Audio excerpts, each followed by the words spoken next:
छात्रों, आज हम पुनः महादेवी वर्मा जी के मधुर मधुर मेरे दीपक जल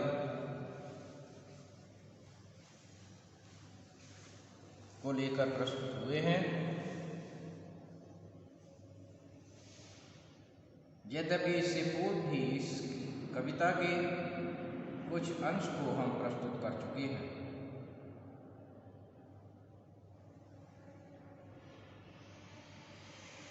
तो छात्रों, आज इस कविता के इस अंश का हम प्रस्तुतिकरण कर रहे हैं।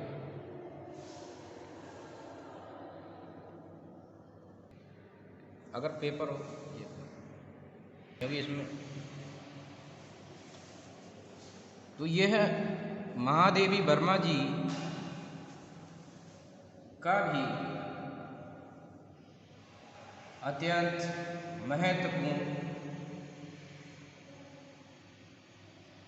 कविता है और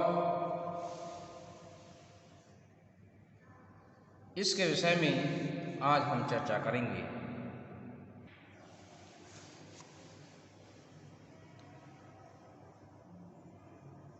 तो शुरू करते हैं आज की ये कविता। द्रुम के अंग हरित कोमलतम, ज्वाला को करते हृदयंगम। द्रुम के अंग हरित कोमलतम, ज्वाला को करते हृदंगम। वसुधा के जड़ अंतर में भी बंदी है तापों की हलचल। बिखर बिखर मेरे दीपक जल। कि द्रुम के अंग हरित कोमलतम। द्रुम द्रुम कहते हैं पेड़ों के लिए, वृक्षों के लिए। कि वृक्षों के जो अंग हैं हरित कहते हैं हरे भरे हैं, और कोमलतम कहते हैं कोमल। ज्वाला को करते हृदयंगम। ज्वाला अग्नि को कहते हैं, वो करते हृदयंगम को उसको हृदय में धारण करते हैं। वसुधा के जड़ अंतर में भी, वसुधा वसुधा कहते हैं पृथ्वी के लिए। वसुधा के जड़ अंतर में भी बंदी है तापों की हलचल। वसुधा के जड़ अंतर में भी, अंतर कहते हैं हृदय में, मूल जड़ कहते हैं मूल में। कि वसुधा पृथ्वी के मूल में बंदी है तापों की हलचल। अर्थात उसमें बंदी कहते हैं कैद है तापों की हलचल, अर्थात उसमें तापों की हलचल जो है विद्यमान है। बिखर बिखर मेरे दीपक जल। हे मेरे दीपक, तुम बिखर बिखर के जलते रहो। मेरी निश्वासों से द्रुततर, सुभग न तू बुझने का भय कर। मैं अंचल की ओट किए हूँ अपनी मृदु पलकों से चंचल। सहज सहज मेरे दीपक जल। कि मेरी निश्वासों से द्रुततर, मेरी निश्वासों से द्रुततर। द्रुततर कहते हैं बहुत तेज गति से। निश्वास कहते हैं सांसों की गति। सुभग न तू बुझने का भय कर, अर्थात सुभग माने सुंदर, न तू बुझने का भय कर, अर्थात हे मेरे दीपक, तू बुझने का, भय कहते हैं डर के लिए, बुझने का डर अपने मन में मत रख। मैं अंचल की ओट किए हूँ अपनी मृदु पलकों से चंचल, सहज सहज मेरे दीपक जल। कि मैं अंचल की ओट किए हूँ, अंचल कहते हैं वस्त्र के लिए, कि मैं अंचल की ओट किए हूँ अपनी मृदु पलकों से चंचल। मृदु कहते हैं कोमल के लिए और पलकों से चंचल, चंचल कहते हैं जो चलायमान हो, जो अस्थिर हो। मैं अपने पलकों से जिस प्रकार से वस्त्र से ओट किए रहते हैं, उसी प्रकार से अपनी पलकों को लगाए हूँ सहज सहज मेरे दीपक जल। हे मेरे दीपक, धीरे धीरे तुम इस प्रकार से सहजता से जलते रहो। सीमा ही लघुता का बंधन है अनादि तू मत घड़ियाँ गिन।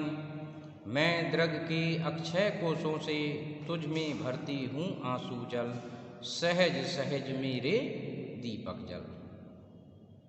कि सीमा ही लघुता का बंधन, कि जो सीमाएं होती हैं वे सीमाएं लघुता का बंधन होती हैं। है अनादि, ये अनादि है, अनंत है। तू मत घड़ियाँ गिन, अर्थात तू समय को मत गिन कि कितना समय तुझे जलते हुए हो गया है। हे मेरे दीपक, मैं दृग के अक्षय कोशों से तुझ में भरती हूँ आंसू जल, सहज सहज मेरे दीपक जल। कि मैं दृग के अक्षय कोशों से, दृग कहते हैं नेत्रों के, जो कभी अक्षय कहते हैं जो क्षय ना हो, कोशों से तुझ में भरती हूँ आंसू जल, अर्थात अपने आंसुओं से तुझे सदैव सिंचित करती रहती हूँ। सजल सजल मेरे दीपक जल, अर्थात जल के साथ तुम जलते रहो। तम असीम तेरा प्रकाश चिर, खेले नव खेल निरंतर। तम के अणु अणु में विद्युत्सा, अमिट चित्र अंकित करता चल, सरल सरल मेरे दीपक जल।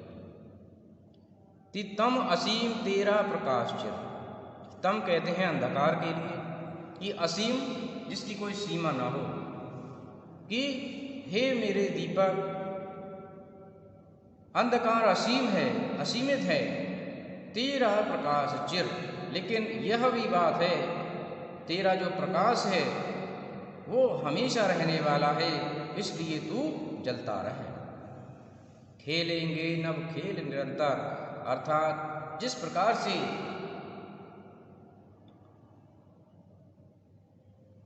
खेल खेलते हैं उसी प्रकार से खेलेंगे नव खेल निरंतर, अर्थात अंधकार तुझे हराने की कोशिश करेगा, लेकिन तुझे हारना नहीं है, बल्कि हमेशा तुझे जीतना है और तुझे उस अंधकार को समाप्त करना है। तम के अण अण में विद्युत सा, अमिट चित्र अंकित करता चल, सरल सरल मेरे दीपक जल। तम के अण अण में विद्युत सा, तम कहते हैं अंधकार के लिए, कि अणु अणु में छोटे छोटे जो कण हैं, उन कणों में बिजली की भांति तू अमिट चित्र अंकित करता चल, अर्थात अमिट कहते हैं न मिटने वाले ऐसे चित्र बनाता चल जो कभी भी समाप्त न हो। सरल सरल मेरे दीपक जल, हे मेरे दीपक, तू बड़ी ही सरलता से जलता रहे। तो इस प्रकार से इस कविता के माध्यम से महादेवी वर्मा जी दीपक के माध्यम से एक सकारात्मक सोच सोच विकसित करती हैं कि दीपक भले ही छोटा होता है, परंतु उसे सदैव अपनी आभा और प्रकाश से अंधकार को दूर करते रहना चाहिए। इसी कर्तव्य में उसके जीवन की सार्थकता है। दीपक तो एक प्रतीक मात्र है, बल्कि महादेवी जी व्यक्ति के जीवन को दीपक के रूप में प्रस्तुत कर यह समझाने की बात करती हैं कि व्यक्ति को अपने जीवन में सदैव सकारात्मक सोच को विकसित करते रहना चाहिए। भले ही उसके समक्ष कितने भी जिस प्रकार से असीम अंधकार होता है, उसी प्रकार से जाने कितनी समस्याओं का सामना करना पड़े, फिर भी उसके लिए पीछे नहीं हटना चाहिए और निरंतर गतिशील रहना चाहिए। भले ही उसको दुखों का सामना करना पड़े, जिस प्रकार से महादेवी जी कहती हैं कि तुझ में भरती हूँ आंसू जल, अर्थात अपने अश्रुओं से, आंसुओं से उसको सिंचित करती हैं। फिर भी वे यही बात कहती हैं कि हे मेरे दीपक, तुम हमेशा जलते रहो, जलते रहो। इस प्रकार से महादेवी जी की यह कविता मधुर मधुर मेरे दीपक जल एक प्रेरणा स्रोत के रूप में प्रस्तुत हुई है। तो मैं समझता हूँ छात्रों कि आपने इसको समझा होगा। धन्यवाद।